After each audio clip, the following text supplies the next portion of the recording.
पक्षी अंगणी उतरती ते का गुंतून राहती कैसे असावे संसारी जोवरी प्रार्थनाची वस्ती कर वस्ती आला प्रातकाली उठून गेला तैसे असावे संसारी जोवरी प्रार्थनाची दोरी शरण एका जनार्दना ऐसे असता भैगवना तैसे असावे संसारी जोवरी प्रार्थनाची दोरी नमो विठ्ठला राजया पांडुरंगा नमो रुक्मिणी माऊली ज्ञान गंगा नमो पुंडलिका नमो चंद्रभागा नमस्कार माझा रुक्मिणी पांडुरंगा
कीर्तनकार सांगतात त्यांच्या कृपादानं नवे नवे भागवतकार सांगतात त्यांच्या कृपादानं प्रवचनकार सांगतात त्यांच्या कृपादानाने अधिकारी लोक सांगतात त्यांच्या कृपादानाने पण हा परमार्थ चाललाय कोणाच्या कृपादानं हे अजूनही आमच्या लक्षात बसलं नाही अजूनही आमच्या डोक्यात बसलं नाही पीछे से आहे आणि आगे धक्का आहे आजोबा करत होता म्हणून बाप करतोय आणि बाप करत होता म्हणून मुलगा करतोय आणि मुलगा करत होता म्हणून नातू करतोय बस याच्या पुढे मला माहित नाही काची सेवा पुढे करायची कशासाठी ती सेवा करायला जायची कशासाठी जीवनामध्ये हे सेवा यायचं कशासाठी अरे हे लक्षातच आपलं आलं नाही कीर्तनकार वरून मेले भागवताचार्य वरून मेले रामायणकार वरून मेले सगळ्यांनी सांगितलं देव घ्या कोणी ऐका आला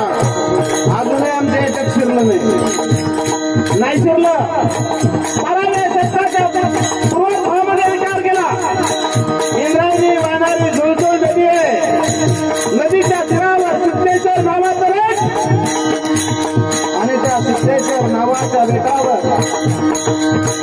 एक असणारी रुक्मिणी आणि विठ्ठलगंजांच्या पोटी एक भक्तांचा तारा जन्माला आणि माझ्या 12व्या शतकाच्या उत्तरार्धामध्ये माझ्या ज्ञानदादांचा जन्म झाला पण या धर्मवंतरांना लेखवलं नाही अरे संन्यासाचे कार्य हे म्हणून म्हटलं गेलं एवढ्यावर ग्रंथ थांबले नाही महाराज अरे त्याच ज्ञानेश्वर महाराजांनी काय लिहिली हो काय लिहिली ऐकतंय ना ऐकतंय ना काय लिहिलं ज्ञानेश्वर महाराजांनी ज्ञानेश्वरी नक्की लिहिली का माऊली के महाराज नक्की लिहिली मी म्हणतो नाही लिहिली का सांगा अरे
त्याचा जन्म व्यर्थ गेला आपला.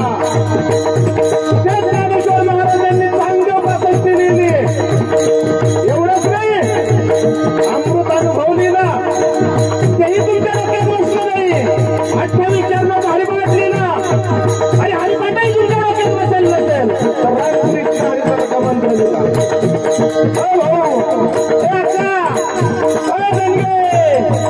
ऐकताय ना? खरं बोलतोय ना? चुकलं तर सांगा आई.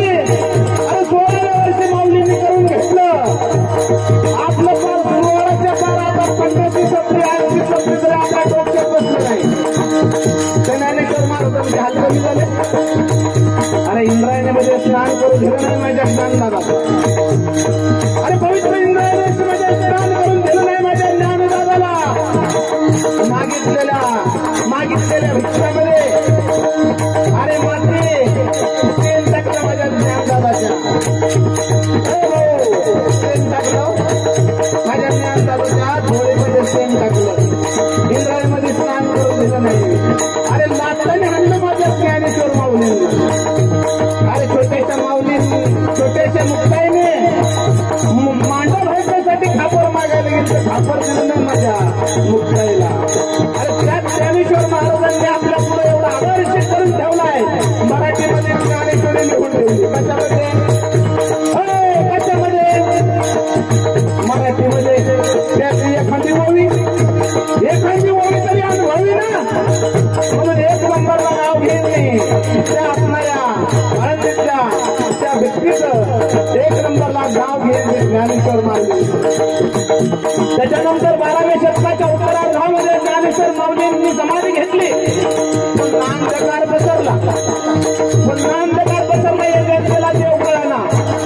या जनतेला देव कळना. रस्त्यावरच्या दगडाला सिंदूर फासला गेला त्याला देव समजलं जायचं. एखाद्या भोळ्या भक्तकर बाबाकडे गेले. अरे गट्टाद्वारा द्यायचे गट्टाद्वारा हातात बांधायला त्याला देव समजलं जायचं. काही जण सांगायची 4 पायाचं कापा 2 पायाचं कापा त्याला देव समजलं जायचा. खरं देव होता.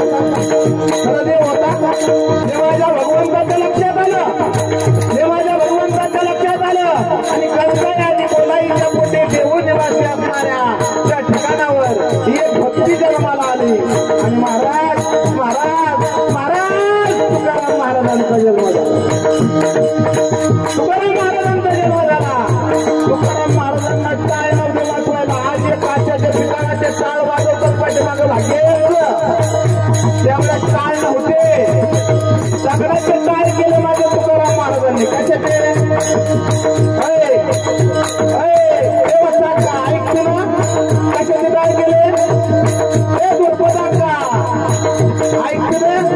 कशाचे टाळ केले? दगडाचे टाळ केले. आणि तुकाराम महाराज घरापर्यंत जाऊन म्हणायला त्याला देव घ्या कोणी ऐका घरगुती. तुकाराम महाराज घरापर्यंत येऊन सांगत होते देव घ्या कोणी. पण त्या तुकाराम महाराजांचे हात जोडे गेले. तुकाराम महाराजांचे हात जोडे गेले. अरे तुकाराम महाराजांची दिंड काढली. आपल्या भाषेत त्याला बरा दिंड काढली. कशावर बसून? गाढवावर बसून माझ्या तुकाराम महाराजांची दिंड काढली. एवढ्यावरही जनता थांबली नाही. तुकाराम महाराजांच्या गळ्यात चपल्यांचा हार घातला. तरी तुकाराम महाराज सांगायचे अरे देव घ्या कोणी ऐकता आला. घर पुसवली. ऐकलं लोकांनी. तुकाराम महाराजांनी टक्कल केली. अरे काय भासलं तुकाराम महाराजांच्या तोंडाला. एवढंच नव्हे, एवढ्यावरही जनता थांबली नाही. तुकाराम महाराजांना कीर्तन करत असताना काट्याच्या फांदीने मारलो लोकांनी. अरे त्या तुकाराम महाराजांची पालखी ज्यावेळेस निघते ना त्यावेळेस तुकाराम महाराजांच्या पालखीमध्ये पादुका असतात. चांदीच्या पादुका ठेवण्यासाठी ताट असतं. चांदीचं ताट ठेवण्यासाठी पालखी असते चांदीची. आणि चांदीची पालखी ठेवण्यासाठी रथ असतो चांदीचा. त्या चांदीच्या कोणाची झुंपावी याच्यासाठी भांडण करतात आज लोकांची. कशासाठी? माझी बैलगाडी द्यायची, माझी बैल द्यायची, रथाला माझी बैल पाहिजे, याच्यासाठी माऊली भांडणं होतात भांडणं. आज त्या तुकाराम महाराजांच्या पादुकावर लाखो रुपयाचं गावरान तूप पोचलं जातं. किती रुपयाचं? लाखो रुपयाचं गावरान तूप पोचलं जातं. पण खरं सांगा ना मला, अरे खरं सांगा ना मला, त्यावेळेस तुकाराम महाराज होते ना, त्यावेळेस खायला अन्न नव्हतं. अन्न करून त्यांना थोरला पोरगा मारला. अन्न करून लोक म्हणत होती. त्यावेळेस तुकाराम महाराजांना अन्न मिळलं नाही हो. पण त्यावेळेस तुकाराम महाराज सांगायचे, अरे देव घ्या कोणी, देव घ्या कोणी. ऐका आला तुकाराम महाराज गेल्यानंतर या सृष्टीमध्ये शांतीचा सागर असणारे एकनाथ महाराजांचा जन्म झाला. एकनाथ महाराजांनी ग्रंथ तुमच्या पुढे ठेवले. अहो एकनाथ भागवत त्यांनी ठेवला आपल्यासाठी. एवढंच नाही, भावार्थ रामायण लिहिलं. एवढंच नाही, एकनाथी हरिपाठ ठेवला आणि शांतीचा संदेश जगापर्यंत पोहोचावा म्हणून रात्रंदिवस त्या असणाऱ्या एकनाथ महाराजांनी आपल्याला शिक्षण दिलं. पण त्या भावकीने एकनाथ महाराजांना जगून दिलं नाही. भावकी कधी सरळ लागत नाही. हो काका, अगं इकडे बघ, कोण ताई, अगं इकडे बघ की, तिकडे काय काका, अगं इकडे. अरे त्या एकनाथ महाराजांना भावकीने जगून नाही दिलं. कोणी भावकी कधी सरळ चालत नाही. ऐका, भावकी कधी सरळ चालत नाही. जरी भावकी सरळ चालत नाही, पण नेताना मात्र एखादा एक चालते. कधी नेताना 14 जणांच्या खांद्यावर जेव्हा आपण झोपतो ना, त्यावेळेस भावकी मात्र लाईन मध्ये चालतात. पुढं पण पाठीमागे 14 जण. कधी सरळ, कधी गेल्यानंतर आहे तोपर्यंत भावकी जगून दे, त्याची जगून आहे तोपर्यंत भावकी जगून देत नाही. आणि गेल्यावर मात्र सरळ चालते. ही असती भावकी. ज्या भावकीने तुकाराम महाराजांना जगून दिलं नाही, ज्या भावकीने माऊलींना जगून दिलं नाही, ज्या भावकीने एकनाथ महाराजांना जगून दिलं नाही, ती भावकी तुमच्या सोबत चांगली वागत. कधीतरी विचार करा. म्हणून 3 नंबरला नाव घेऊन येते एकनाथ महाराजांचं. आणि त्याच काळामध्ये यवनांची सत्ता मारली. भर दिवसा बापा देखत मुलींना उचललं जायचं, तिच्यावर अत्याचार व्हायचा. भर दिवसात भावा देखत मुलीवर अत्याचार व्हायचा, बहिणीवर अत्याचार व्हायचा. भर दिवसात नवऱ्या देखत बायकोवर अत्याचार व्हायचा. हे मात्र ते खावलं नाही माझ्या जिजाऊला. कोणाला? तुम्ही जागे येत ना, तुम्ही जागे येत ना. कोणाला नाही देखावलं? जिजाबाईला. जिजाऊला हे देखावलं नाही. आणि जिजाऊने एक अर्चना केली. कोणापाशी? तुळजापूरच्या भवानीपाशी. हे जगदंबे, माझ्या पोटी असा पुत्र जन्माला घाल की ज्या महाराष्ट्रामध्ये भगवा उभा राहिला पाहिजे, असा पुत्र निर्गुंडा, त्याचा तो नीलक्षी घेंडा. आणि मग त्या शिवनेरीवर जन्म झाला. माझ्या जिजाऊच्या पोटी एक तारा जन्माला आला. छत्रपती शिवाजी महाराज यांच्या कृपादानं.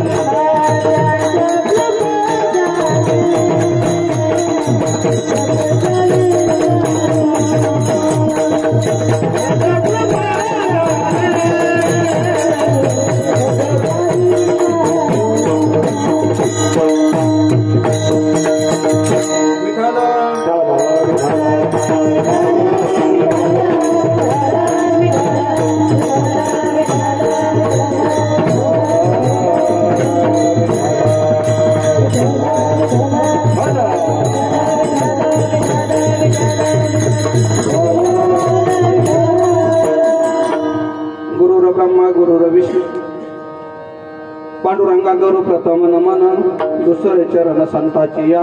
त्यांच्या कृपादाने कथेचा विस्तारू. बाबाचे सद्गुरु दास तुका नमो ज्ञानेश्वरा नमो ज्ञानेश्वरा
नमो ज्ञानेश्वरा नमो ज्ञानेश्वरा नमो ज्ञानेश्वरा निवृत्ती उदारा नमो ज्ञानेश्वरा. ऐका ना. गुरुर् ब्रह्मा गुरुर्विष्णू गुरुदेव महेश्वरा. गुरु हा साक्षात परब्रह्म तस्मै श्री गुरुवे नमः. जयांच्या संगती विराग झाला मनोदरीचा जड भास गेला. साक्षात परमात्मा मज भेटविला. विसरू कसा मी श्रीपाद पादुकांना विसरू कसा मी रामदास पादुकांना. आता वैवासित पावनाती भाच ती पंचानना तया श्रोत्याची आचरणे जाण साष्टांग नमन करीत सो. वाते उशीत पावन ती प्रत्यक्षा मनेंद्रिया समान तयाची आचरणी जाण साष्टांग नमन करीत सो. आता गान गंधर्व देवता कोकिळ कंठ स्वरा राखा जे कीर्तनी वैवासित लोका तयाची आचरणी नमन गा. मज दिसत सो परम विख्यात जो जान ब्रह्म याचा सुतो नारद जान नाम तितिक्षु तयाची आचरणी नमन गा. जेने धर्म जित बिलाच बली तो संभाजी जान नवाळी का उतरला जयाची आकुळी तया छत्रपतीची आचरण कमळी साष्टांग नमन करीतो सो. जयाच्या शिरी रंग केशरी शोभे दुजा पांढरा पाहताच चित्त लोभे. जयाच्या शिरी रंग केशरी शोभे तुझा पांढरा पाहताच चित्त लोभे. तिचा हिरवा शांतीचे मनाला नमस्कार माझा त्या तिरंगी ध्वजाला. नमस्कार माझा त्या तिरंगी ध्वजाला. नमस्कार माझा त्या तिरंगी ध्वजाला. भारत माता की भारत माता की भारत माता की. भानुदास एकनाथ भानुदास एकनाथ भानुदास एकनाथ भानुदास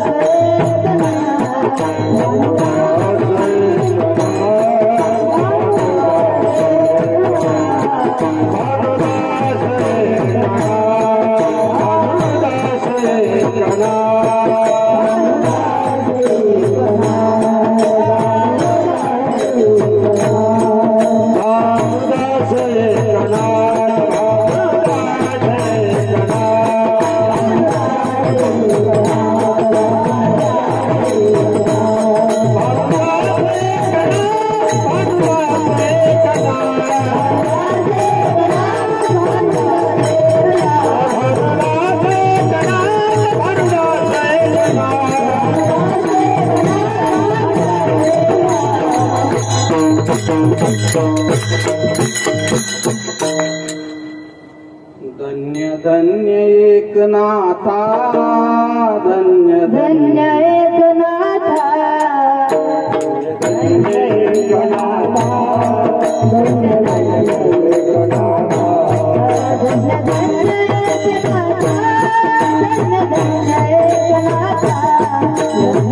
प्रस्तुत प्राप्त प्रसंग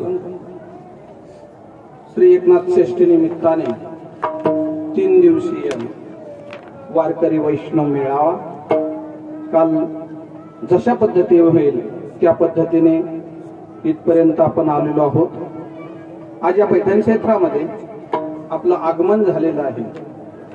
रात्री कीर्तन झालं, सकाळी कीर्तनाच्या सेवा झाल्या, त्याच्यानंतर प्रवचनाच्या सेवा झाल्या, हरिपाठ झाला, एकनाथांचा हरिपाठ झाला, माऊलींचा हरिपाठ झाला आणि आता कीर्तन रूपी सेवा माझ्यासारख्या पामराकडे। या पैठणमध्ये आल्यानंतर ज्या 3 दिवसीय वारकरी वैष्णव मेळावा आपल्याला करायचा आहे, तो वारकरी मेळावा करण्यासाठी इथं भरपूर खर्च आहे। लक्षात घ्या, जी वारी आपण पंढरपूरची करतो, आळंदीची करतो, त्या वारीला आपण 1ही रुपयाची भिशी घेत नाही कोणाकडून, बरोबर ना? 12 वर्षात आपण 1ही रुपया भिशी चालणारा पण कोणाकडून घेतली नाही। पण हे क्षेत्र असं आहे, 3 दिवसाचा वारकरी वैष्णव मेळावा करतो आपण। 3 वर्षापूर्वी जो संकल्प होता माझा की पैठणला आपली वारी जावी, पैठण क्षेत्रामध्ये आपलं कुठेतरी स्थान असावं, म्हणून एक याचना आणि गुरुवर्य हरिभक्त परायण शिरूर केसरी कीर्तनकार दयानंद महाराज पवार यांच्याशी मी संघर्ष बोललो की आपल्याला पैठणला वारी काढायची, पण म्हटले महाराज भरपूर अडचणी येतील, पैशाची खाराखीर होईल, एवढा पैसा गोळा कुठून करायचा। आणि आम्ही हँडवेलही तयार झाले, पंक्तीही ठरल्या, वाऱ्या जवळजवळ मध्यपर्यंत आल्या होत्या पैठण मधल्या सगळ्यांच्या, परंतु कोरोनाचा काळ आला आणि आम्हाला जागेवर थांबावं लागलं।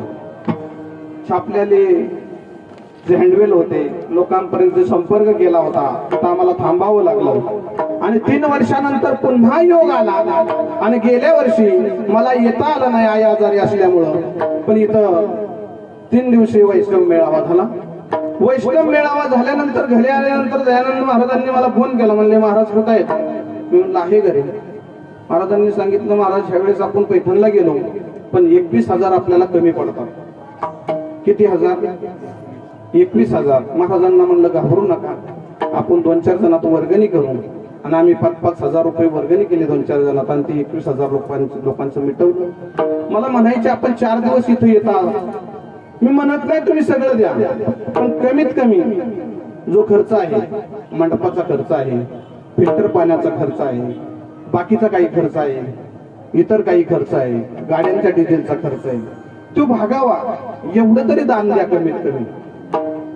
तुमच्यावर बळजबरी नाही, पण कमीत कमी 4 दिवस आपल्याला इथं ज्ञानदान मिळते, 4 दिवस आपल्यावर अन्नदान मिळते, 4 दिवस सगळ्या गोष्टी आपल्याला इथे मिळतात, पण त्या पद्धतीने आपण थोडंसं दान करावं असं मला वाटतं। कारण गेल्या वर्षी 21 आले, यंदा 42 नाही द्यावा, एवढीच अपेक्षा। मला म्हणायचं नाही तुमचं सगळं द्या, परंतु इथं आल्यानंतर आपलं काहीतरी दान व्हावं या हिशोबाने देणगी द्या। कमीत कमी भाऊ हे मिटावं, 1ही रुपया शिल्लक नाही राहावा, परंतु फिल्टरचं पाणी तुम्हाला इथं जपलं जातं, बाकीच्या काही गोष्टी आहेत या सगळ्यांना लागलेला खर्च असो. थोडासा वेगळा का बोललो, कारण हे बी बोलणं मामावं गरजेचं आहे. कारण प्रत्येक वेळेस जर असं झालं तर पुढच्या वर्षी पालखी सोहळा आणणं एवढं सोपं नाही. कारण पालखी आणणं सोपं आहे, पण इथं 4 दिवस काढणं एवढं सोपं नाही. या सगळ्या गोष्टी आता एक खऱ्याने सांगायचं, इथं सगळ्या माझ्या आई बहिणी बसलेल्या आहेत.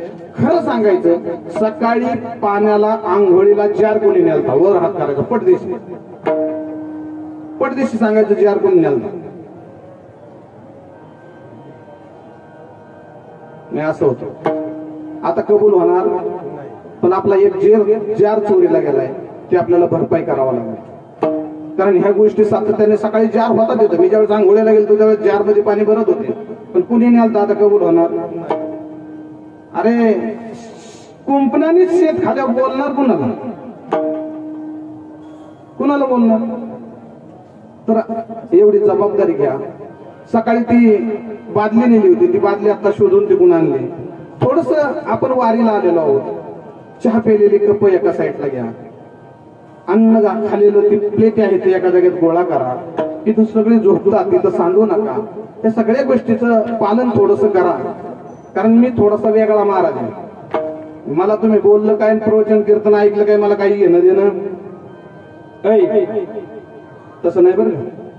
मी कोणावर रागावलं नाही. फक्त तुम्ही आपल्या हा सोहळा सगळा आपल्या सगळ्यांचा आहे. इथं एक ना एक माणूस कार्यक्रमामध्ये जितका आदरेच आहे, मग तो पंतरवळ्या उचलणारा असो, टाकणारा असो, काही सतरंजा टाकणारा असो, इतका श्रेष्ठ मानला जातो. सगळ्यांनी सहकार्य करा. 2 दिवस राहिल्यात, अति आनंद लुटा. संसार, नवरा बायको सगळं आहे, सोडून जायचं नाही.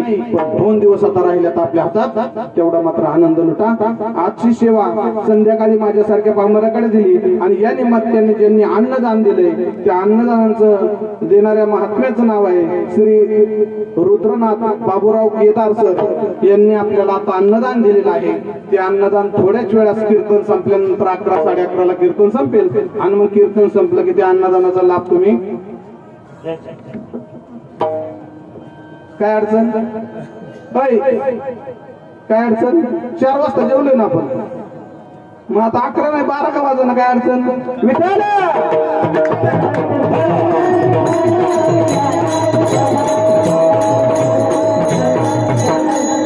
आता हे पैठण क्षेत्र का महत्वाचं आहे का. आता हे पैठण क्षेत्र महत्वाचं का, कारण जगामधले विद्वान पंडित, जगामधले बोलते भारतापुरतं मर्यादित नाही, जगामधले विद्वान पंडित ज्यांची बुद्धीची असणारी परीक्षा जिथं होते ते हे पैठण क्षेत्र. ज्याचे 4 वेद पाठ त्यांना मान्यता पत्र कुठं मिळतंय त्याचं क्षेत्र. कारण जसं एखाद्याने चोरी केली आणि ती कबूल नाही झाली तर ती कुणा तर एक टीम असते, त्याला शोधण्यासाठी द्यावं लागते. पण ज्या वेळेस शुद्धीपत्र आणण्यासाठी विठ्ठल पंताला कुठे यावं लागलं, याच पैठण क्षेत्रामध्ये. म्हणजे या पैठण क्षेत्रामध्ये जे असणारे जी लोक आहेत, ज्ञानी लोक, ते शुद्धीपत्र द्यायची, आणि शुद्धीपत्र दिल्यानंतरच ते मान्य व्हायचं. हे असणारं पैठण क्षेत्र. आणि या पैठण क्षेत्रामध्ये एकनाथ महाराजांचा जन्म, शांतीचे ब्रह्म. कशाचे मगाशी मी नुसते पिशव्या उचला म्हणलं तर म्हातारीने एक पाय खालची पिशवी सोडली नाही. आलोय कुठं आपण, शांती ब्रह्म एकनाथाच्या दरबारात. आता जर चोपदाराला म्हणलं ना तुमचा ड्रेस काढा आणि दुसऱ्याला द्या, जमल. त्यांचं मन कुठंतरी तुकवल ना. पर नाथ महाराज तसे होते काय होते. अहो नाथाच्या घरची खूनच वेगळी होती. अहो 36 वर्षाच्या भगवान परमात्माने जगाचा बाप असताना त्यांनी पाणी भरलं, त्यांना पाणी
हो ए ऐकू येते का ऐकू येते का ऐकू येते का तुमचं जोपर्यंत ऐकू येत नाही तोपर्यंत मी बी असंच म्हणणार ऐकू येते येत आहे ना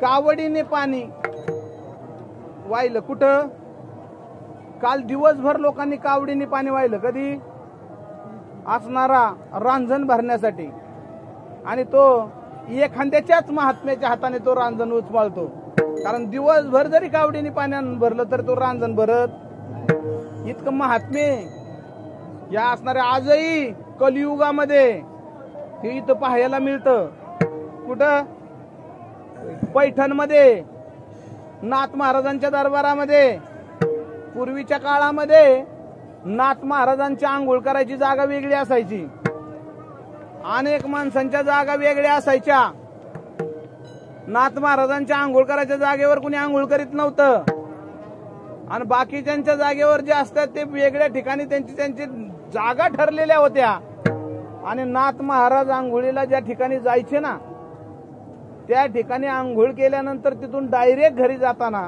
समजा काही अडचणी आल्या अडचणी अशा होत्या तुम्हाला वाटते काय नाथ महाराजांना बी लय सुखाचे दिवस गेल्यात अय राजांनो वाटतंय तुम्हाला अहो नाथ महाराजांनी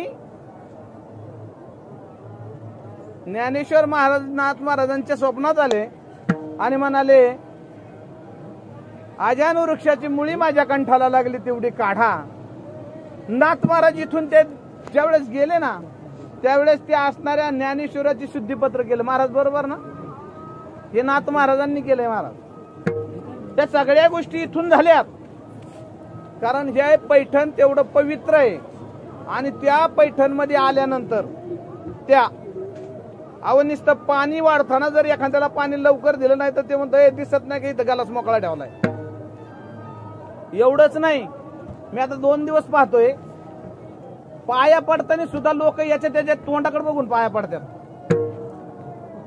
इतका गर्व आहे आपल्यामध्ये आपल्याला वाटतं त्याच्या पडू का याच्या पडू याची काही गरज आहे आपल्याला त्याच्या पडू का त्याच्या पडू असं होतंय आपलं शांती ब्रह्म एकनाथाचा विषय सोडा पण पालखीमध्ये आल्यानंतर वारकरी स्वरूप धारण केल्यानंतर वारकऱ्याच्या मेळ्यात आल्यानंतर वारकऱ्याच्या असणाऱ्या साधनेमध्ये आल्यानंतर साधनेत आल्यानंतर कमीत कमी एका मिरीच्या पायाला लावा काय लावल्यावर 10-5 रुपये टोल भरावा लागतो काय टोल भरावा लागतो पाया पडे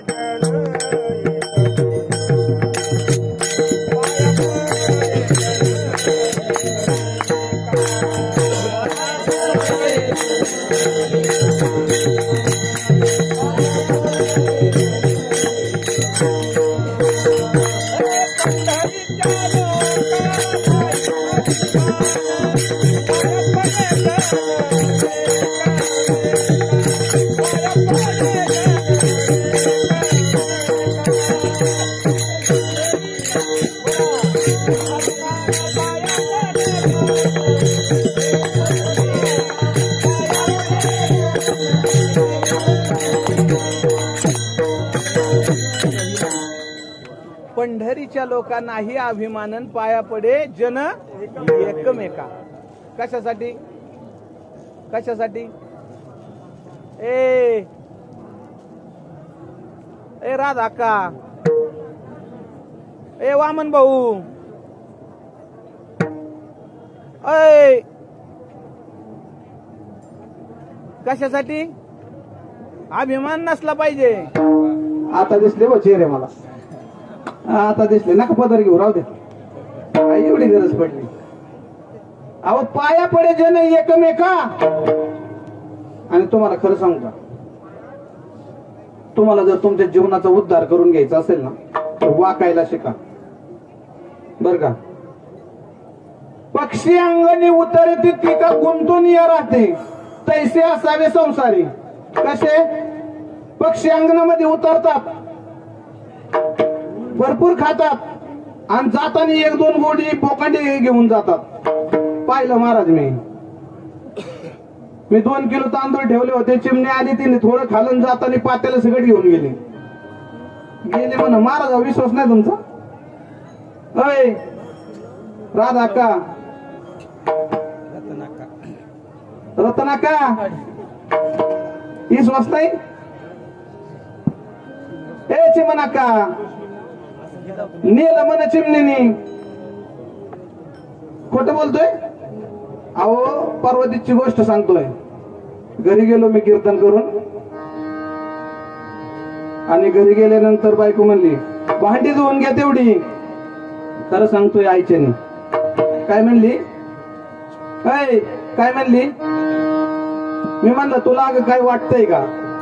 कीर्तनकार महाराज हजारो लोक माझ्या पाया पडतात, माझ्या पुढे चोपदार चालतात, मला आयटीत चालवतात, मला उभं करतात आसनावर. तू कुशल सांगते भांडी घासलं पाहिजे? जमणार नाही म्हणलं, जमणार नाही, करणार नाही म्हणलं ही गोष्ट. मी तुला कळतं का म्हणलं? महाराजांना डायरेक्ट बोलते भांडी घास माझी. तुझं मी ऐकणार नाही म्हणलं. मी पहिले धुणार आणि मग भांडी घासणार. मी काय ऐकाय येणार काय? मी माझच कडेला नेणार. विठ्ठल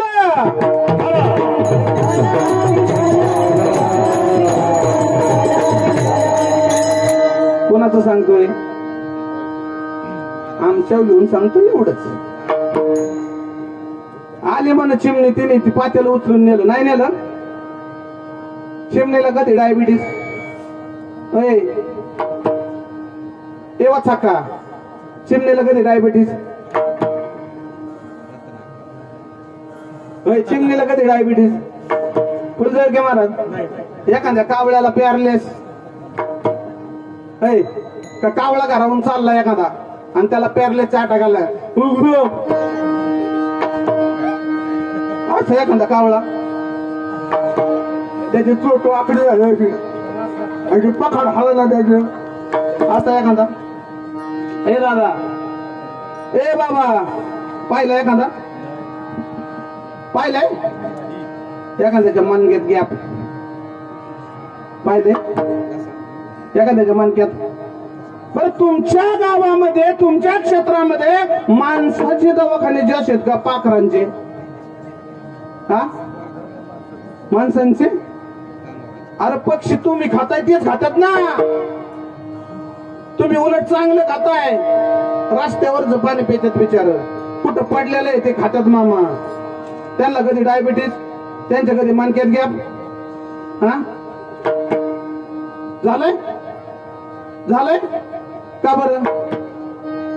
कारण त्यांची अपेक्षा नाही. अपेक्षा त्यांची अपेक्षा नाही आणि आपली अपेक्षा आहे म्हणून आपल्याला भोगावं लागतंय.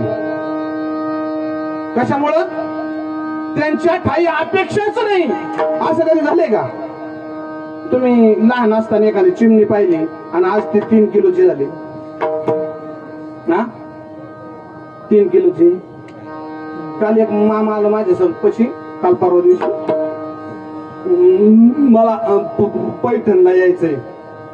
असं गुडघ्याच्या फिलालमेंट गेलेली, असं करत होत, हातामध्ये काठी. मला पैठणला यायचे. कधी कधी गुडघ्याच्या हवीला अलामेंट गेलेल्या. 15 मिनिटाला किती सरकतोय माहिती का? 3 फूट. किती मिनिटाला?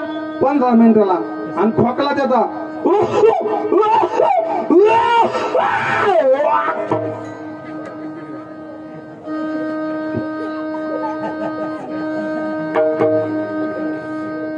आणि मला काय म्हणतो माहिती का? मला कुठे यायचंय? जमन. अरे राजांनो, वय निघून गेलं नाही एकदा. वय काहीच करता येणार नाही. एक बाबा म्हणत होते मला, लय वारे केल्या मी. माऊलींची वारी केली, तुकाराम महाराजांची वारी केली, आता होत नाही. सुनबाईन बायकोने ऐकलं नाही म्हणून मला वारीला आणलं. सांगत होते कुठले तरी बाबा मला. राजांनो, आहे तोपर्यंत करून घ्या. ज्या दिवशी तुमचे पाय चालणार नाहीत, ज्या दिवशी तुमच्या डोळ्याने दिसणार नाही ना, त्या दिवशी या जन्मामध्ये जगून काहीच फायदा नाही. जव हे सकाळ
जोपर्यंत पाय जोपर्यंत चांगले आहे तोपर्यंत तीर्थयात्रा करा. ज्या दिवशी तुमचे हातपाय जातील ना, तुम्हाला एक गोष्ट सांग का, त्याने जर एक स्क्रू इथेचा ढिल्ला केला ना, गुडीलचा, इकडे लक्ष द्या, हे अक्का रत्ना अक्का इकडं बसले, अक्का इकडं, इथेचा स्क्रू ढिल्ला केला ना, एक ह्या 3.5 हाताचा एक स्क्रू ढिल्ला केला ना,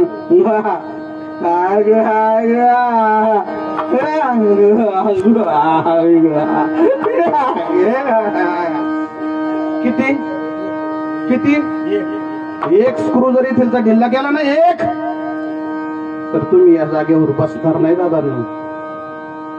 म्हणून पाण्यात राहा पण होडीसारखं, पाण्यात राहा पण होडीसारखं. होडीत पाणी नको रे, पाण्यात होडी पाहिजे. अभंगाचं पहिलं चरण.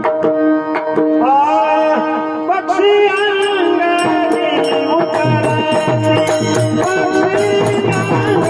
उतराती,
पक्षी अंगणी पक्षी अंगणी उतरतील ते का राहतात का गुंतून, ते येतात बिचारे, पोटाला लागेल तेवढे खातात आणि निघून जातात.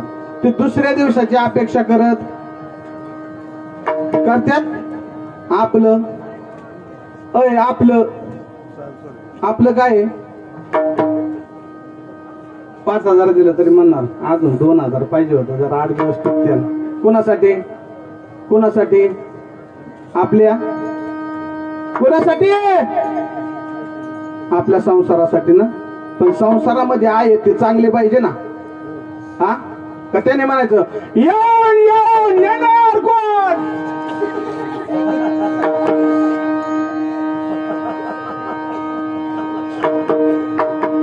आपला जर जन्माला दिलेला असता ना, जन्म दिलेला तो जर डीजी पुढं नाचत असेल ना, डीजी पुढं, कुठं डीजी पुढं, तर समजायचं आपली लागण चुकीची झाली. आपला जन्म दिलेला लग्नामध्ये जर नवरदेव नवरी उचलून घेत असेल ना, तर म्हणायचं आपलं कुठंतरी चुकतंय. आणि जी औलाद, जी मुलं दुसऱ्याच्या लग्नामध्ये जर वाढत त्याची व्यवस्था करत असेल, पाहुण्या रावळ्याची सोय करत असेल, तर फ्रेंड अँड पोरं जन्माला घातली तुम्ही. मग एक लक्षात ठेवा, आपची हेअरस्टाईल बदलायची का हेअरस्टाईल बदलायची लक्षात ठेवा. तुम्हाला तुमच्या पोराची केसाचं वळण बदलायचंय का केसातल्या डोक्यातले विचार बदलायचे, हे पहिलं विचार करून घ्या. तुम्हाला हेअरस्टाईल बदलायची का हेअरस्टाईल बदलायची, हे दिसाया चिकनानं केसाचं भाकणं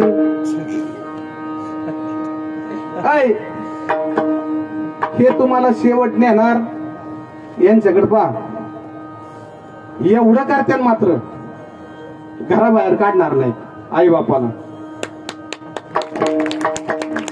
म्हणून आपली पुढं कुठंतरी चांगल्या मार्गावर लावा. कैसे असावे संसारी, कैसे जोपर्यंत संसारात आपलं चालतंय, ज्या दिवशी आपली चप्पल पोराला येईल ना, ज्या दिवशी आपली चप्पल पोराला येईल ना, त्या दिवशी त्याच्याकडे व्यवहार देऊन टाका. कशाला दाबून ठरताय? इथं उभं राहताय ना, गुडघे चाला ना, पार थाकलाय, याला काय या वराला कळतंय का बाबा? नाही देणार काय मी? अरे गप, लय झालं तुझं आता. आजा मेला पंजा मेला बाप बसना मेला, आजा मेला पंजा मेला तू पण तू पैसा झाला.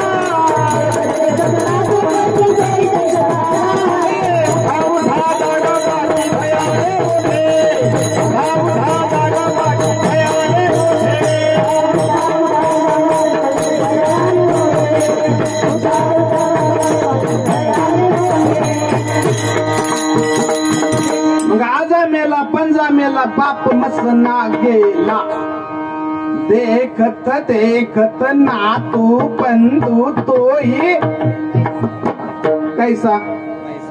एक वाक्य लिहिलं होतं, एक वाक्य मशानभूमीवर. अरे आना तो तेरे यही था, जिंदगी गुजर गई आते आते, क्या मिला तुझे अपनों से, उन्होंने जला डाला तुझे जाते जाते. ते वाक्य मी तुम्हाला मराठीमध्ये करून सांगतो.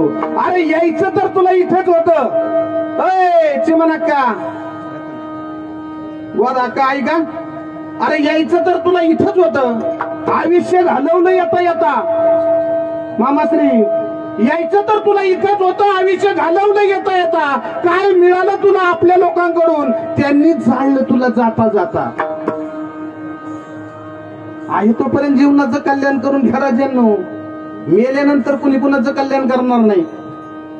करील 50 लाख रुपये तुमच्या बँकेमध्ये आहेत आणि मेल्या वाटलं तुम्हाला. कधी कधी मेल्या वाटलं. गाडी घ्यायची होती, राहून गेली, घेता येईल. भरपूर पैसा आहे बँकेमध्ये. मेल्यानंतर वाटलं शेजारच्याचं तुकडं घ्यायचं, राहूनच गेलं. घेता येईल, घेता येईल. अय बाबा, घेता येईल. तुम्हाला कळत असलं सांगा ना. योग चहा पिऊन ते गवळी महाराजांनी गेलाय पाठीमागे. घेता येईल. हे जीवन आहे तोपर्यंत करता येईल. जीवन गेल्यानंतर काहीही करता येणार नाही. येईल आता तरी, आता तरी सावध होय मोढा, होय मोढा, होय मोढा. संसार सोडा पाण्याचा बुडबुडा, संसार सोडा पाण्याचा बुडबुडा, पाण्याचा बुडबुडा, संसार सोडा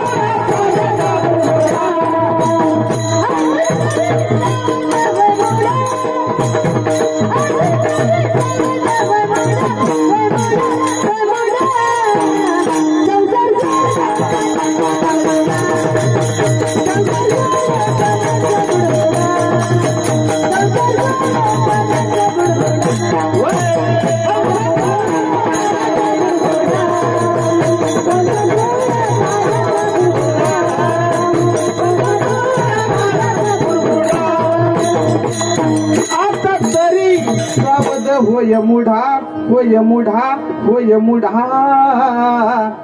संसार सोड पाण्याचा बुडबुडा. ए आका, ए आका, अरे सोड ना आता तरी. कवर कवर इथं बसलेले सगळे 7 दिवसात मारणार आहेत.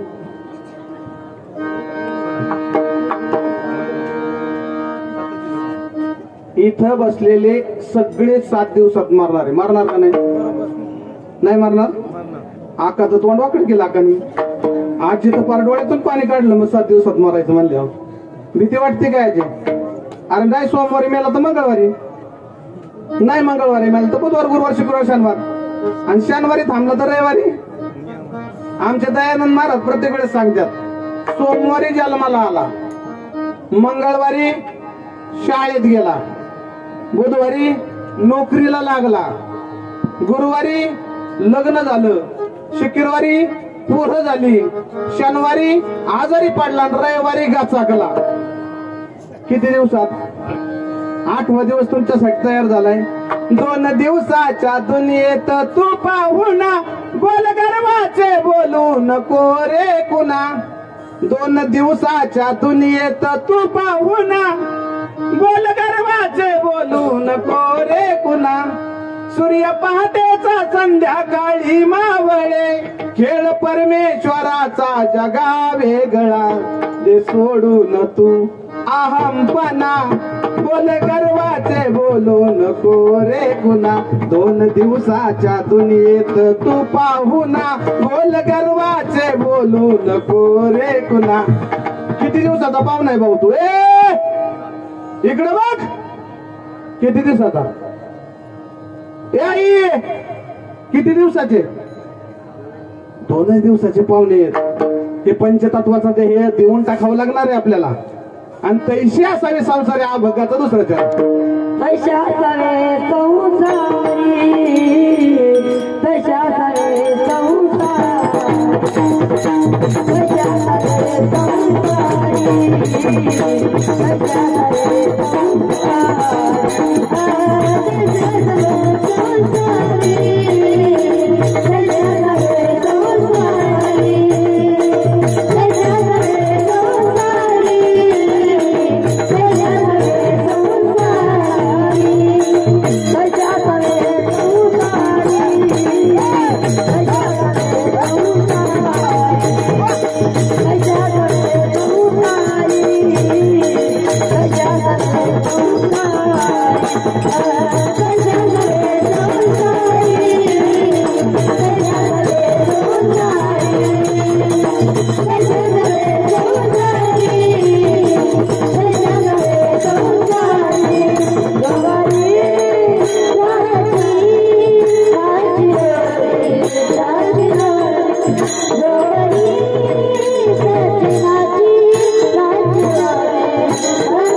कसं असावं संसारी?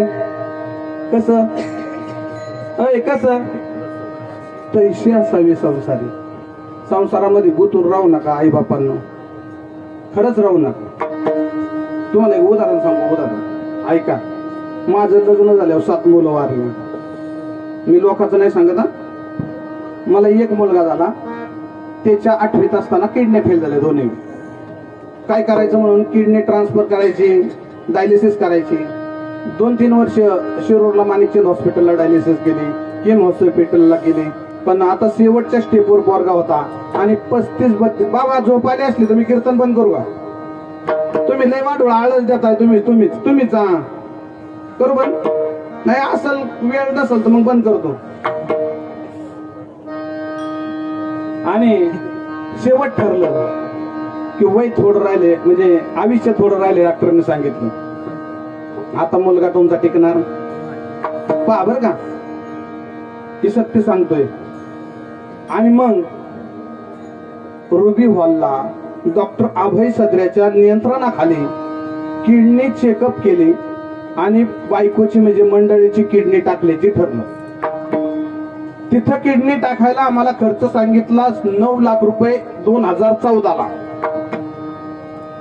माझी परिस्थिती किडनी बदलायची नव्हती, पण ह्या महात्म्याने, हा समोर दिसणाऱ्या महात्म्याने समाजाकडून 200 रुपये 500 रुपये त्यावेळेस मला गोळा करून आणून दिले आणि किडनी ट्रान्सप्लांट करण्याचं ठरलं. किडनी ट्रान्सप्लांट झाली 14/5/2014ला किडनी ट्रान्सप्लांट झाली. पण किडनी ट्रान्सप्लांट झाल्यानंतर 3 दिवसांनी त्याला रिॲक्शन आलं आणि त्या किडनीला मला तीच किडनी रिओपन करायला 29 लाख रुपये मोजावे लागले. किती किती? आणि ऐका पुढं, हे स्वतःच सांगतोय, कोणाचं ऐकलेलं नाही. 29 लाख रुपये भरून किडनी रिओपन झाली पुन्हा.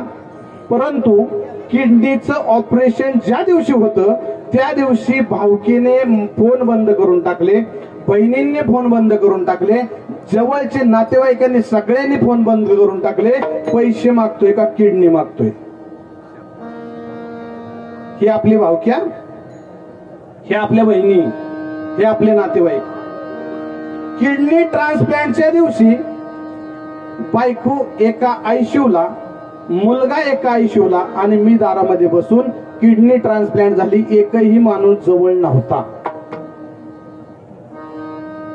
पहा, किडनी ट्रान्सप्लांटचं ऑपरेशन म्हणजे शरीराचं जन्म मरणाचं ऑपरेशन. त्याच्यामध्ये जवळचा 4 बहिणी आहेत, 1 भाऊ आहे, भरपूर मोठाले लोक आहेत. पण किडनी बदलायच्या वेळेस कुणी आलं नाही. किडनी बदलल्यानंतर 3ऱ्या दिवशी माझी वारी थांबू नाही किंवा खंडन होऊ नाही म्हणून मी पुण्यावरून बसलो आणि आषाढी एकादशीला पंढरपूरला गेलो. प्रदक्षिणा मारली, 2 जण आयसीयू मध्ये. मी पंढरपूरची प्रदक्षिणा करून पुन्हा रुबी हॉलला संध्याकाळी 8 वाजता पोहोचलो. ही ताकद फक्त आणि फक्त त्या पांडुरंगाची आणि असणाऱ्या साधू संतांची. मी फक्त विश्वास ठेवला. मुलाचं लग्न झालं, 2 नातवंड आहेत आणि ती नात आता तुमच्या समोर इथं खेळते. कशाचा प्रताप आहे? फक्त त्याच्यावर विश्वास ठेवला. आणि माझ्या मुलासंग जेवढ्यांचं किडनी ट्रान्सप्लांट झाले ते मात्र या जगात राहिले. कशाची ताकद आहे? कशाची ताकद आहे? विचार करा राजांना थोडासा. नाथ महाराजांना एक दिवस ताप आला. ताप काय आला? अंग जर करत होत.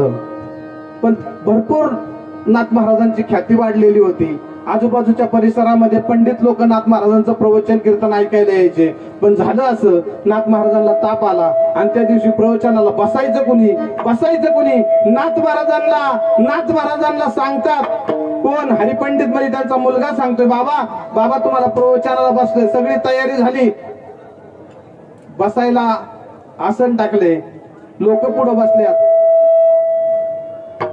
बसल्यात, चला ना प्रवचनाला. बाबांनी सांगितलं मला जोर वाढलाय, शरीरामध्ये त्राण नाही, प्रवचन मला करता येणार नाही. बाबा पण लोक सगळी बसलीत, पंडित पुढे येऊन बसल्यात, 4 वेद पाठ आहेत अशी लोक पुढे बसलीत. प्रवचन करावं लागेल बाबा. हरिपंडित सांगतात कुणाला? आपल्या वडिलांना, बाबांना, नाथ महाराजांना. नाथ महाराजांनी सांगितलं गावबाला बोलून घ्या. गावबा कोण? हा गावबा त्यांच्या इथं खाण्यासाठी राहिलेला मुलगा. गावबाला बोलवलं. खुंटीवरचा अंगरखा गावबाला घालायला दिला. गावबाच्या डोळ्यामध्ये पाणी आलं. महाराज, नाथ महाराजांचा अंगरखा आपल्या अंगामध्ये. नाथ महाराजांनी शिला दिला, डोक्याची पगडी दिली आणि सांगितलं गावबा जा प्रवचन कर. गावबाने सांगितलं बाबा आयुष्यभर पायाची सेवा केली, खायासाठी बाबा मी तुमच्या इथं राहिले, मला याच्यातलं काहीच येत नाही. बाबा कोण बोलतोय? गावबा बोलतोय. महाराज काहीच येत नाही मला. गावबा अरे जा आणि प्रवचन कर. मी सांगतोय ना तुला, विश्वास असावा सद्गुरूवर तेवढा. आणि नाथ महाराजांनी गावबाच्या डोक्यावर हात ठेवला आणि सांगितलं गावबा जा प्रवचन कर. गावबा गेला, प्रवचन झालं. आणि प्रवचन झाल्यानंतर गावबाला त्या असणाऱ्या बसणाऱ्या लोकांनी उचलून घेतलं. महाराज उचलून काय प्रवचन केलं गावबा, काय वेद बोलतोय गावबा. गावबा माहित नव्हतं त्यांना, ते नाथ महाराज म्हणत होते त्यांना. काय नाथ महाराजांनी प्रवचन केलं, काय नाथ महाराजांच्या वाणीतून वेद बोलतात, काय नाथ महाराज आहेत. अहो वेदाचा ज्यांनी अभ्यास केला ती लोक गावबाला नाथ महाराज म्हणून उचलून जातात. कोणाच्या सामर्थ्यावर? एका सद्गुरूच्या सामर्थ्यावर. त्याच्याही पुढे सांगतो, भानुदासाचं कीर्तन व्हायचं रोज याच क्षेत्रामध्ये. आणि ज्याला हात नव्हते, ज्याला पाय नव्हते, तो मात्र कीर्तनाला आईच्या बोकंडी बसून यायचं. त्याचं नाव काय महाराज? कुर्मदास. आणि तो कुर्मदास आईच्या पाठीवर बसून यायचा आणि नाथ महाराज सांगायचे, वारीचं महत्व सांगायचे, पंढरपूरचं महत्व सांगायचे. मात्र तो असणारा कुर्मदास आईच्या पाठीवर बसून यायचा कीर्तन ऐकायचा. हात नव्हते, तुंडे हात होते, गुडघ्यापासून खाली पाय नव्हते. आणि आईला म्हणायचं, आई आई, अहो भानुदास महाराजांचं कीर्तन चालू झालंय, आई मला सोडतेस का? काय रे, कवर तुझा त्रास काढू रे? हे कुर्मदासा, अरे तुला हात नाहीत रे, तुला पाय नाहीत, मी दुबळी आहे, तुला किती वेळा उचलून नेऊ रे कीर्तनाला? कोण म्हणतंय? कुर्मदासाची आई म्हणते. कुर्मदास आईला म्हणतो, आई, ए आई, ऐक ना ग, आजच फक्त मला घेऊन चल, उद्या मी नाही हट्ट करणार ग आई. कुर्मदास बोलतोय आईला, उद्या मी हट्ट नाही करणार आई. आई मला हात नाहीत, आई मला पाय नाहीत, आई सगळं तूच करतेस, सगळं आई तूच करतेस, पण आजचे दिवस चल नाही. आईने कुर्मदासाला उचलून घेतला. वाळवंटामध्ये भानुदास महाराजांचं कीर्तन चालू होतं. आईने हसणाऱ्या त्या कुर्मदासाला उचललं आणि आणून त्या कीर्तनाच्या पुढे मांडलं. कुर्मदास तुंड्या हाताने घासत घासत घासत पायाने पुढे सरकत होता. जाऊन कीर्तनाला बसला आणि भानुदास महाराजांचं कीर्तन रंगात आलं. महाराज भानुदास महाराज कीर्तनात सांगत होते, आता उद्या आम्हाला पंढरपूरला जायचंय. वारी जवळ आली, पंढरपूरला प्रस्थान करायचं. कुर्मदास भानुदास महाराजांना म्हणत होते, महाराज मला बी पंढरपूरला यायचंय. भानुदास महाराजांच्या डोळ्यातून पाणी आलं आणि सांगितलं, कुर्मदासा, ए कुर्मदासा, अरे तुला हात नाहीत रे, तुला पाय नाहीत कुर्मदासा, कसा येणार रे पंढरपूरला? कसा येणार महाराज पंढरपूरला? कुर्मदासा, नको हट्ट करू, जा घरी. भानुदास महाराजांना तो कुर्मदास बोलत होता, बाबा बाबा, मला एकदा पंढरपूर पाहिजे. तुम्ही म्हणताना पंढरपूर भूवैकुंठ नगरी आहे, पंढरपुरामध्ये चंद्रभागेचं वर्णन करता, पंढरपुरामध्ये त्या असणाऱ्या पुंडलिकरायांचं वर्णन करता.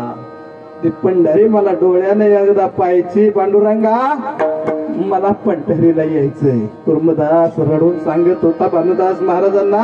आणि भानुदास महाराज म्हणत होते, अरे नको नको हट्ट धरू कुर्मदासा, जा घरी. कसा येणार रे कुर्मदासा? तुला हात नाहीत कुर्मदासा, तुला पाय नाहीत. कीर्तन संपलं. भानुदास महाराजांसंग कुर्मदासाने 2 घास खाले. कुर्मदास त्या तुंड्या हाताने असा सरकत सरकत निघून गेला. भानुदास निघून गेले. सकाळच्या पारी त्यांना निघायचे. पहिला मुक्काम बीडमध्ये आणि बीडच्या मुक्कामाला आता सकाळच्या पारी वारी चालू झाली भानुदास महाराजांची. भानुदास एकनाथ, भानुदास एकनाथ,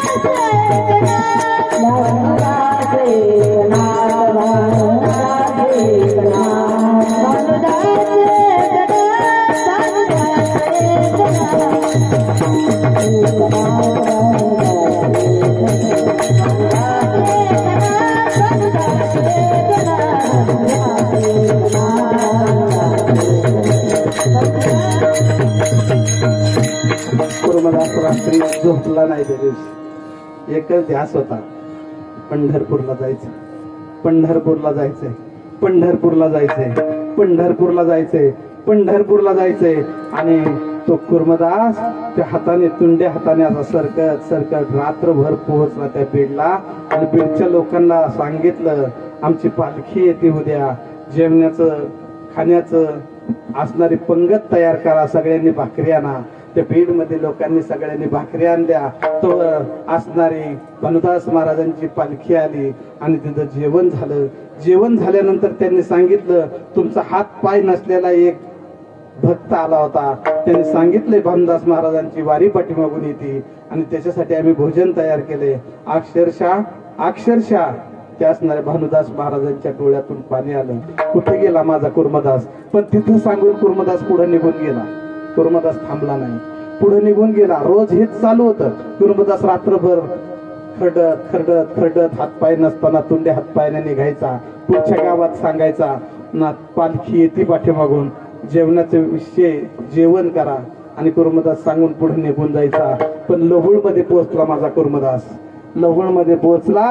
पण ज्यावेळेस लहुळमध्ये पोहोचला ना, त्यावेळेस त्याने भानुदास महाराजांची गाठ घेतली आणि भानुदास महाराजांच्या डोक्यावर नतमस्तक झाला, पायावर नतमस्तक झाला. आणि भानुदास महाराजांना सांगितलं, महाराज आता मी नाही येऊ शकत, पण मी ज्या दिवसापासून निघलोय ना, त्या दिवसापासून माझ्या पोटामध्ये अन्नाचा कण सुद्धा नाही, अन्नाचा कण सुद्धा नाही. मी जर खाल्लं असतं तर माझं मलमूत्र काढण्यासाठी माझी आई नव्हती, रस्त्याने माझा साफ कुणी केलं नसतं, म्हणून मी अन्नाचा कण न खाता पंढरपूर पाहण्यासाठी चाललेला कुर्मदास त्या असणाऱ्या लहुळमध्ये पोहोचला. अक्षरशः अंगाला छिद्र पडले होते, एवढं घासून घासून रक्तबंबाळ झाला होता, फुफट्याने भरलेला होता. आणि तो सांगतोय भानुदास महाराजांना, महाराज आता नाही येऊ शकत. अरे अरे कुर्मदासा, फार जवळ राहिले रे, आता चल, नाही येणार मी. आता तुम्ही ज्यावेळेस पंढरपूरला जाताना त्यावेळेस दोनदा स्नान करा, एकदा तुमच्यासाठी आणि एकदा माझ्यासाठी. कुर्मदास आला होता, पण त्या लहुळमध्ये थांबला, तो इथपर्यंत येऊ शकला नाही. आखाडी एकादशीच्या आदल्या दिवशी पांडुरंग कुर्मदासाला भेटायला येतो. हे महाराज आख्यायिकेत आहे, तुम्ही जर ध्यास धरला तर पांडुरंग तुम्हाला मिळण्याशिवाय राहणार नाही. आणि जर हे सगळ्या गोष्टी तुमच्या नाही डोक्यात वरलं तर हे जरी नाही तर दुसरं येईल,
माझ्या मल्हारीची माझी श्रीपादाची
सदात्वन घ्या ग कुणी नका नका टोल लागतो त्याला काय ना वाजव नका नका नका नका वाजूच नका पदर घेऊ नका टाळ्या वाजू नका काही करू नका वाचा का काय ग करू नको शांत शांत कशाला एवढे हेड्यावानी लय तरस होते तुमच्या जेवाला बसल्या बसल्या हा एवढा तरस एवढा आता आलोय ना आपण इथं 3 दिवस राहणार आहे आणि इथला मुक्काम आपला आता संपणार आहे आपल्याला आता परत ज्याच्या त्याच्या घरी जावं आलोय आपण कशासाठी तेवढंच घ्या आपल्याला इथून निघायचं अभंगाचं 3रं चरण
आपण याचं कार्य तोपर्यंत करून घ्यायचं आणि ज्याचं त्याचं पंचतत्वाचं देऊन टाकायचं हे ठेवायचं आपल्या बापाचं आपला याच्यावर हक्क आणि जर याच्यावर हक्क असतं तर डोळे दिसायचं कमी झालं डोक्याचे केस पिकायचे राहिले थांबल का तुम्ही थांबा म्हणल्यावर नाही तुम्ही काळं करताय त्याच्याबद्दल माझं काही म्हणणं नाही पण थांबल का हे थांबणार नाही मी जसं आज दिसतोय तसं उद्या दिसणार हे चालणारी घडी आहे महाराज याच्यानुसार आपल्याला चालावं लागेल आपल्याला हे पंचतत्वाचं शरीर पंचतत्वाला द्यावं लागेल जोपर्यंत आहे तोपर्यंत जीवनाचं कल्याण करून घ्या जोपर्यंत या जन्मामध्ये आलो ते हाडकं गेली ना त्यांची वाऱ्याकाड आमकगड बीड पर्यंत जा पाचेगाव पर्यंत जा वाहेगाव पर्यंत जा काय त्या दिवशी 13 जणांना मी अनुग्रह द्यायला कानगावला बोलावलं 2 व्हीलरवर आलो मनक्याचा एवढा त्रास मला त्यांना वाटलं महाराजांची गाडी असेल आणि माझ्या इथं माझी पोरांनी गाडी नेली मग काय असंच तिथून पुढे 2 व्हीलरवर आमची वरात म्हणजे खरं सांगतो महाराज आहे तोपर्यंत किंमत करा रे गेल्यावर यांची किंमत होणार नाही यांच्यामध्ये देव बघायला शिका आज तुम्ही प्रदक्षिणाला गेले तुम्ही पुन्हा कोणाला एकनाथ भेटले सांगा बरं बोटवर करा भेटले भेटले भेटले एकनाथ आता समजा मी आज काय गेलो नाही आज षष्टीचा दिवस आहे आणि मी 8 दिवसांनी तिथं गेल्यानंतर एकनाथ महाराज नाही भेटायचे मला नाही भेटायचे अरे तुमच्या आमच्यामध्ये पहा ना अट्टहास कशाला करताय जीवाचे हाल कशाला करून घेताय महात्म्यांमध्ये पहा तुम्ही तुमच्या आतमध्ये उतरा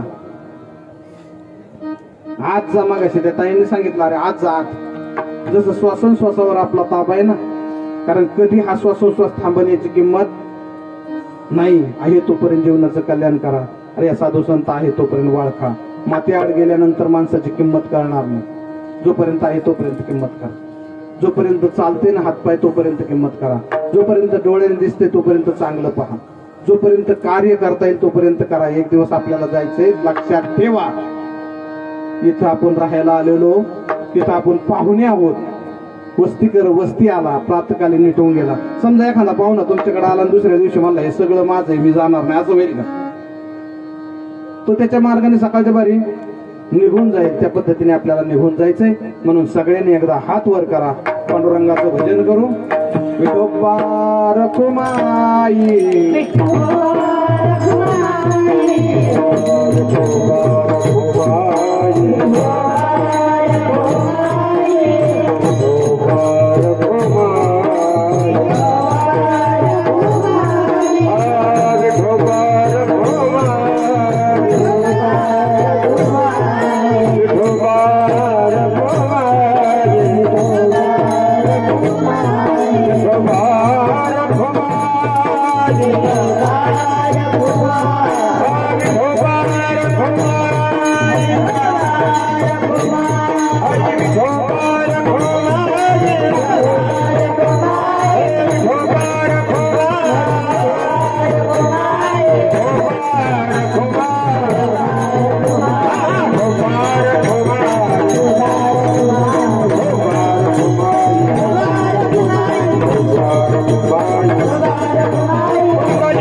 षष्टीचा दिवस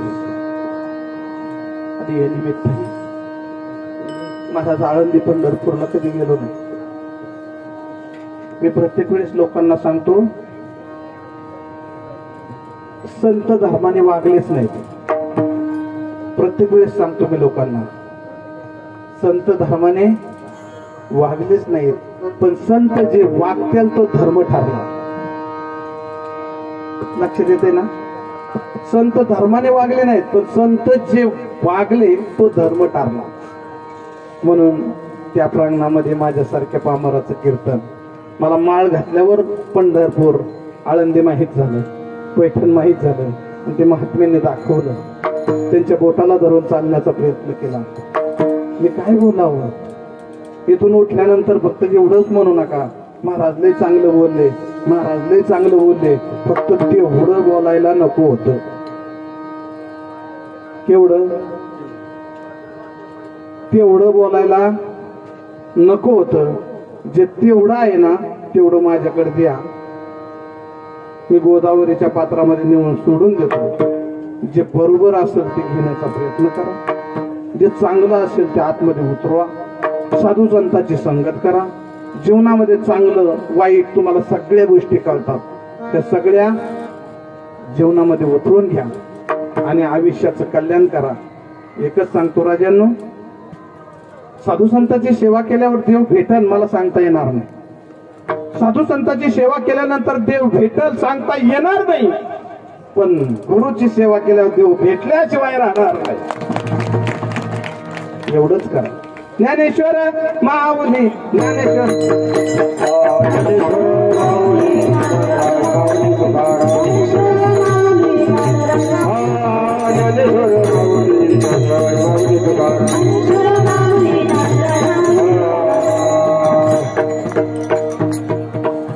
या कीर्तनानिमित्त ज्यांनी पखवाज वाजवला ते आमचे आदरणीय हरिभक्त परायण अंकुश महाराज वांकरे.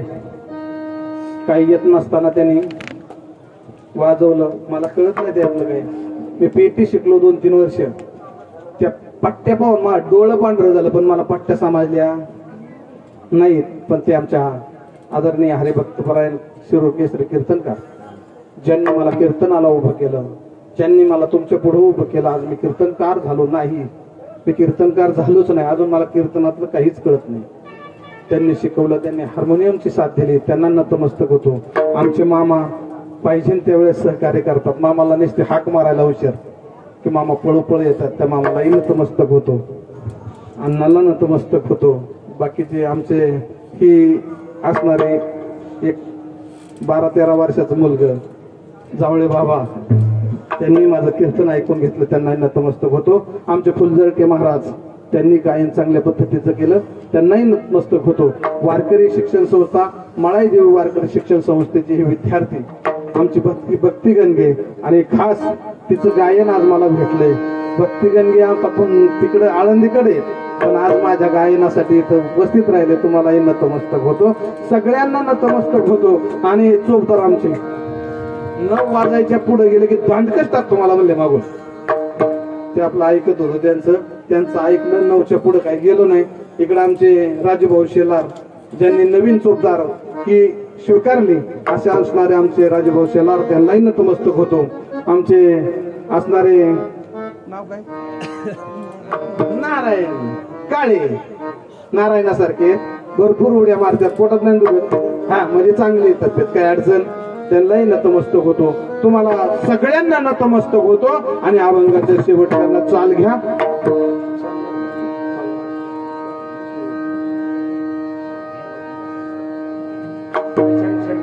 शरण एका जन्मधन, शरण एका जन्मधन.